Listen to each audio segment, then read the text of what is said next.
Imagine you're presenting a critical report to your team. The data you've worked so hard to compile is important.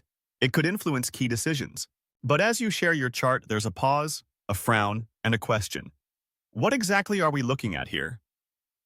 This scenario is all too common. Data visualizations, when not designed thoughtfully, can confuse more than clarify. Let's explore how to avoid that and create visualizations that don't just look good, but communicate effectively.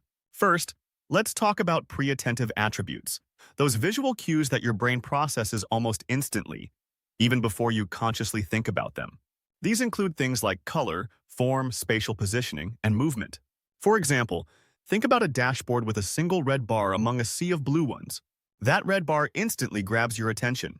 Preattentive attributes are powerful tools to guide your audience to what matters most in a visualization. When used wisely, these attributes can highlight trends, draw focus to anomalies, or segment data meaningfully. However, if overused, think rainbow-colored charts, they lose their power. Simplicity is key. Now, let's layer on the Gestalt principles: similarity, proximity, enclosure, and connection.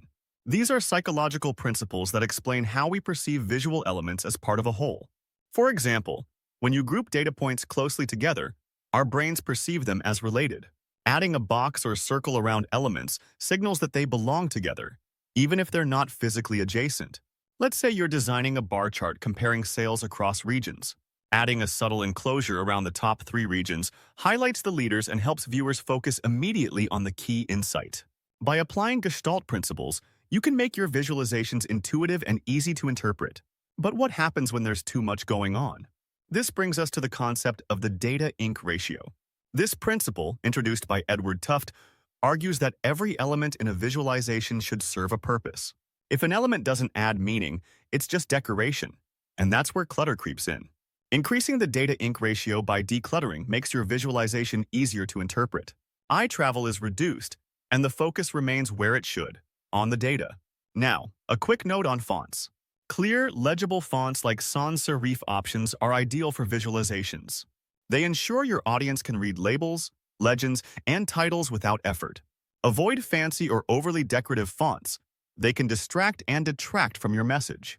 Finally, let's discuss some common mistakes.